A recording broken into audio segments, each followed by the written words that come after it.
Saya mau gunakan ini untuk menjawab pertanyaan itu. Kita semua punya kecenderungan yang sama untuk melihat kesalahan orang lain dan gagal melihat kalau kesalahan yang sama juga ada di diri kita. Sehingga tatkala kita melihat kesalahan di orang lain, lebih produktif secara spiritual kalau kita otokritik dulu. Persis seperti saya melihat muka orang, saya lihat, oh belum tentu muka orang yang salah, jangan-jangan kacamata saya salah. Itu artinya kalau kita masih melihat kesalahan orang, itu tandanya kita perlu berlatih. Tapi kalau kita mulai melihat kesalahan tidak di orang tapi di diri kita, latihannya sudah mulai. Puncak latihan adalah tatkala kita melihat tidak ada lagi yang salah, semuanya baik-baik saja. Saya tidak sarankan, lagi pun kalau ibu tidak setuju juga boleh, dengan saya boleh. Kalau di orang lain, apalagi agama orang, kita lihat salah-salahnya saja. Kalau di agama kita, terus yang kita lihat benar-benarnya saja. Tidak saya sarankan. Di Bali ada seorang pemuda Buddhis Banti. Saya pernah ditanya pertanyaan berat sekali, itu berat. Pagi ini kita di Hindu dan juga salah satu sebab kita lahir karena kita masih punya banyak hutang karma.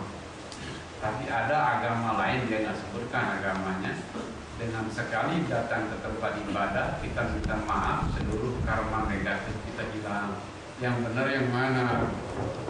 Saya jawab begini, kalau ada ajaran agama orang yang berbeda dengan ajaran agama kita, dan kita belum mengerti, rumus pertama paling penting adalah hormati. Kenapa? Karena menghormati orang lebih penting dibandingkan memuaskan ego dengan menyebut agama kita lebih baik dibandingkan agama orang lain. Karena yang menyebut agama kita baik dan agama orang jelek itu bukan kita, ego kita. Makanya Raja Asoka pernah mewariskan, siapa yang menghina agama orang, dia sedang mencaci agamanya sendiri. Siapa yang menghormati agama orang, dia sedang memuliakan agamanya sendiri. Tepuk tangan. Kembali ke pertanyaan ibu, Bu. Di Katolik, di Kristen, di Islam, di Buddha, di Hindu ada kesalahan. Tapi kesalahannya bukan di agamanya, tapi lebih banyak karena kita manusia belum sempurna memahaminya.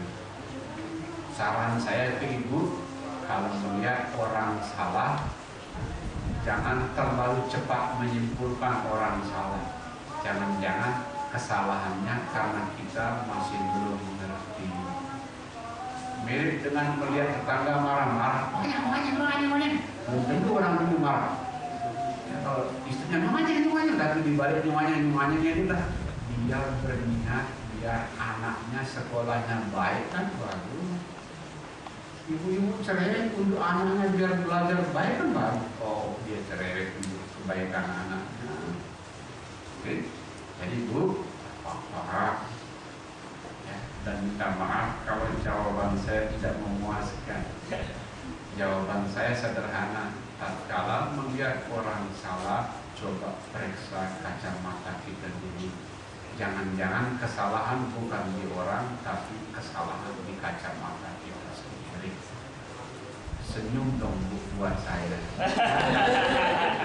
Pertanyaan yang kedua silakan. Ini Pak, kan diri kita harus sabar, tanpa sadar, harus dengan indah gitu.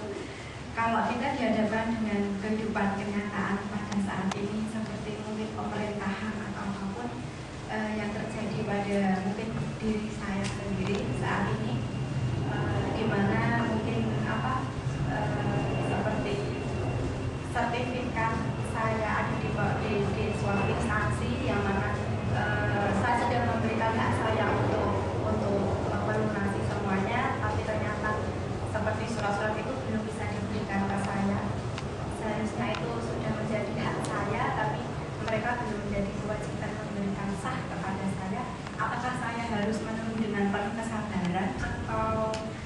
gimana. Memang saya sudah tenang, saya sudah ketemu sama beliau dengan hormat juga, tapi sampai saat ini belum ada proses.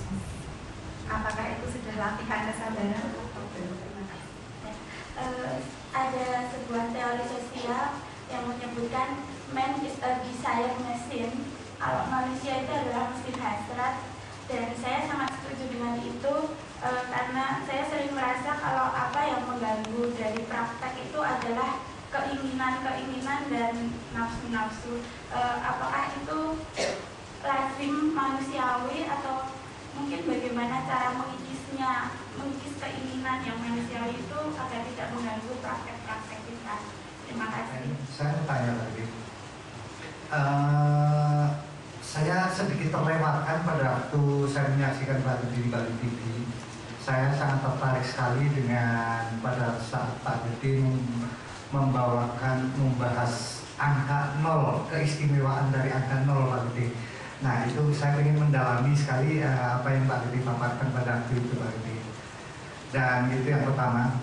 Yang kedua, saya baca di salah satu buku itu, kalau tidak salah ada Biksu Hun Sen, kalau tidak salah, kalau saya salah mohon maaf.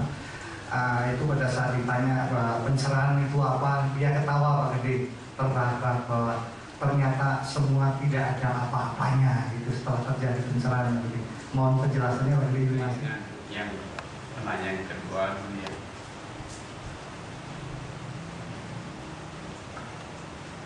Saya sering menulis begini, tidak ada yang kebetulan, tidak ada kebetulan, termasuk Anda ketemu saya malam ini pun tidak ada yang kebetulan.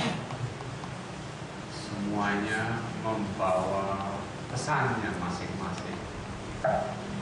Kebanyakan orang yang dibikin sakit sama masalah, karena kan punya masalah, sertifikat udah bayar tapi sertifikat nggak dapat masalah. Orang-orang yang dibikin sakit oleh masalah karena melihat kejadian itu, terutama kejadian buruk, dilihat sebagai racun yang mematikan. Berusaha tentu saja, seperti Anda berusaha membayar dulu, berusaha merayu biar sertifikatnya dapat, tentu saja harus. Tapi kalau dibalik usaha keras Anda masih berujung pada kegagalan, cobalah mencari pesan membimbing di balik kejadian. Dalam bahasa seorang guru, all are sent as guides from the beyond. Semua kejadian yang kita temui dalam hidup hanyalah pesan-pesan yang membimbing. Dibandingkan marah dan kecewa, lebih baik Anda ambil pelajaran.